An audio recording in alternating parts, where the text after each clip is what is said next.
Alors, on va faire ensemble la question G. Déterminer un vecteur U de R3 non nul, attention à cette spécificité, tel que f de U égale U. Bah oui, parce que 0, ça marchait en fait. F de 0 égale à 0, donc là, il est important d'avoir un vecteur non nul.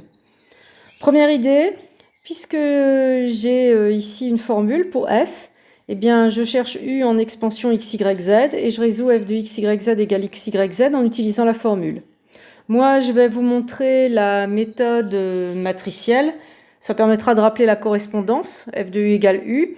Puis comme ça, si un jour vous avez une application un peu plus compliquée, mais qui est donnée par une matrice, eh bien, ma méthode par correspondance matricielle marchera encore. Donc c'est pas mal que vous puissiez vous entraîner avec ce choix-là.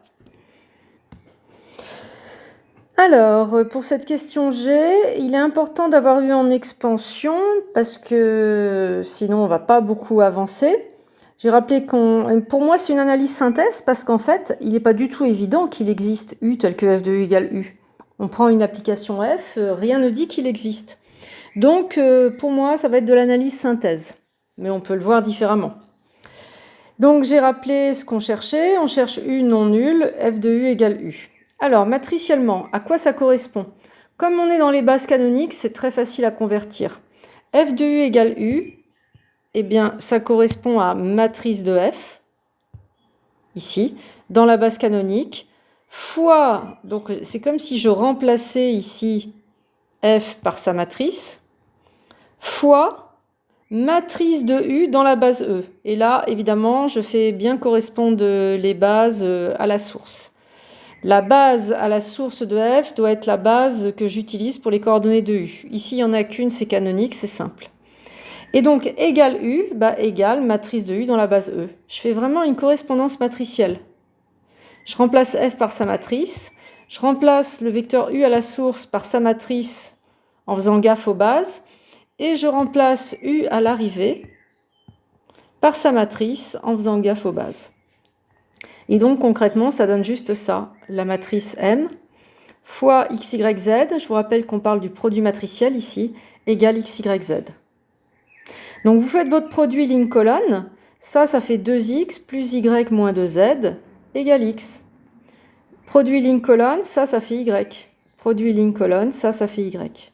Et donc on obtient ce système avec le produit ligne-colonne, qui est très facile à résoudre. Y égale Y, c'est un genre d'équation qui sert à rien. Elle est vraie, mais voilà. Et puis là, vous avez un système échelonné de 2 équations à 3 inconnus.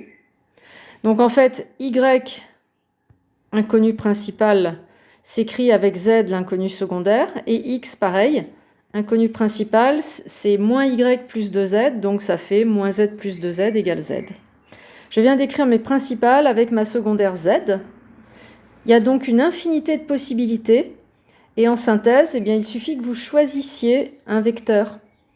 Si vous choisissez une valeur numérique pour l'inconnu secondaire z, alors x, il vaut 1, y vaut 1 aussi, et vous récupérez un vecteur u, qui, d'après votre analyse que vous avez rédigée par équivalence, eh bien, on est sûr qu'il vérifie f de u égale u, il n'y a pas besoin de refaire une vérif. Et il n'est pas nul, donc il répond à la consigne. Voilà pour cette question. Je vous propose de continuer dans une autre vidéo la suite de cet exercice où on va finir de diagonaliser. À tout de suite.